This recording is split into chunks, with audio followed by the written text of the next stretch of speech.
નમસ્કાર દર્શક મિત્રો, એસડી ન્યૂઝ ગુજરાતી ચેનલ પર આપનું સ્વાગત છે અને હું આપની સાથે વૈશાલી પોબારુ કરીશું નજર આજના સમાચાર પર।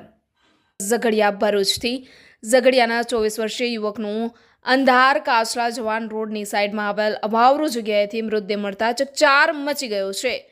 ઝઘડિયા જેડીસીમાં નોકરી કરતો યુવક તારીખ 7મીના રોજ ઘરેથી શાકભાજી લેવા નીકળ્યા બાદ રહસ્યમય સંજોગોમાં ગુમ થયો હતો।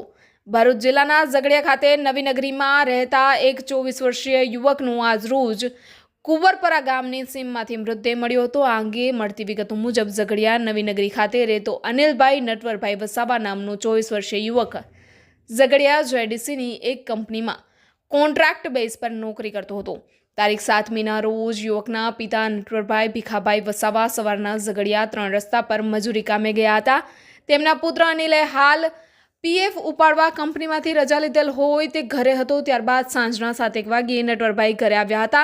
તે સમયે અનિલ ઘરે હાજર ન હોય નટવરભાઈ પૂછતાછ કરતા તેમના પત્નીએ જણાવેલ કે અનિલ સાંજના 6 વાગ્યે શાકભાજી લેવા ગયો હતો, પરંતુ ત્યારબાદ મોડી રાત સુધી અનિલ ઘરે પાછો ફર્યો નહોતો। તેથી પરિવારજનોએ તેની શોધખોળ કરવા છતાં કોઈ ભાડ મળી નહોતી। દરમિયાન ઝઘડિયા ખાતે રહેતી એક મહિલાએ તારીખ 8મીના રોજ અનિલને સાંજના 5:30 વાગ્યાના અરસામાં ઝઘડિયા બજારમાં જોયો હોવાની જાણ થઈ હતી। જોકે ત્યારબાદ અનિલની કોઈ ખબર મળી ન હતી। તે દરમિયાન આજરોજ તારીખ 10મીના રોજ તેમની મોટરસાઇકલ ઝઘડિયાથી અંધાર કાચલા જવાના રોડની સાઈડમાં પડેલ હોવાની ખબર મળતા જ સ્થળ ઉપર જઈને તપાસ કરતા ઝાડી ઝાખરામાં અવાવરૂ જગ્યાએથી 2 દિવસ અગાઉ ગુમ થયેલ યુવક અનિલનો મૃતદેહ મળી આવ્યો હતો। આ સંદર્ભે ઝઘડિયા પોલીસને જાણ કરાતા પોલીસે ઘટના સ્થળે પહોંચીને મૃતદેહનો કબજો લીધો હતો અને મૃતદેહને પોસ્ટમોર્ટમ અર્થે ઝઘડિયા પ્રાથમિક આરોગ્ય કેન્દ્ર ખાતે મોકલ્યો હતો।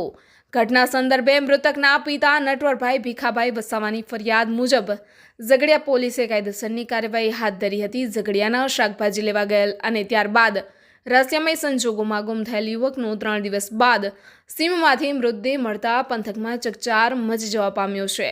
યુવકે આત્મહત્યા કરી છે કે પછી તેની હત્યા થઈ છે તે બાબતે હાલ તો રહસ્ય સર્જાયું છે। પોલીસ તપાસ બાદ જ યુવકના મોતનું સાચું કારણ બહાર આવશે એમ હાલ તો જણાઈ રહ્યું છે।